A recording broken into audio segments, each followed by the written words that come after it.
In this third worksheet, we're going to be talking about tetrachords. The concept of tetrachords is very old in music theory. When we talked about chords in the past, we've been learning about chords. We said that all chords are built on intervals of thirds. But in ancient music history, they used to use a concept called tetrachords, tetra being four of something, and chords meaning a string. So in every major scale, we'll learn that there are two tetrachords in every major scale. The tetrachords are the first four notes and the last four notes of each major scale. So there's 3 bullet points here that we want to see, and I'll just read them to you. Tetrachords are 4 notes arranged in step formation that fall into the structure of whole, whole, half.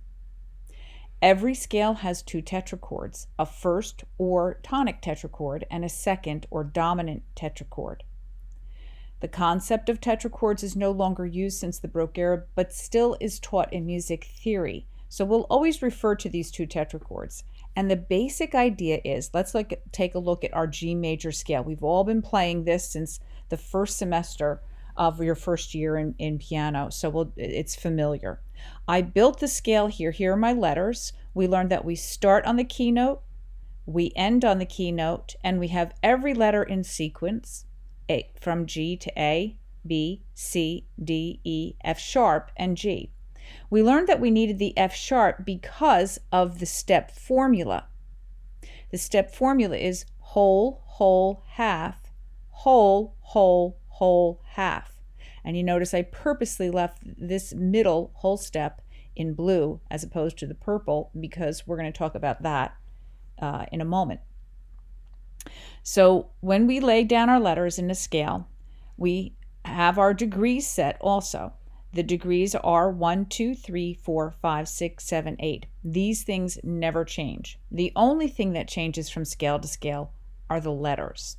So when we lay down the letters, we lay down the scale degrees, and then we apply the formula.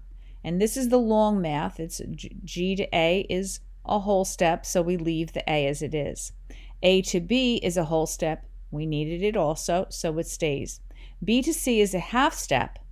Fortunately, we needed the half step, so we don't have to alter the C. C to D is a whole step, which we needed, so we don't need to alter the D. D to E is a whole step, which we required. It stays. E to F was a half step, but we needed a whole step. So what I did is I raised the F. Remember, when we raise or lower a pitch, we do not change the letter name. We needed that letter to be an F in the spelling of a scale. And if we did our math correctly, the F sharp to G is a half step, which is what we needed, and it is.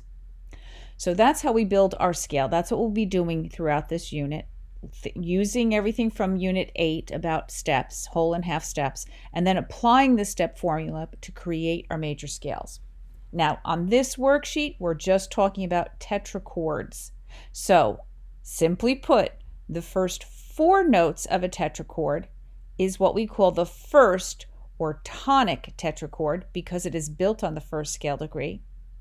And the second tetrachord is the dominant tetrachord because it's built on the 5th scale degree. If you recall, the tonic chord is built on the first scale degree. The dominant chord is built on the 5th scale degree, and that's where the tetrachords belong as well.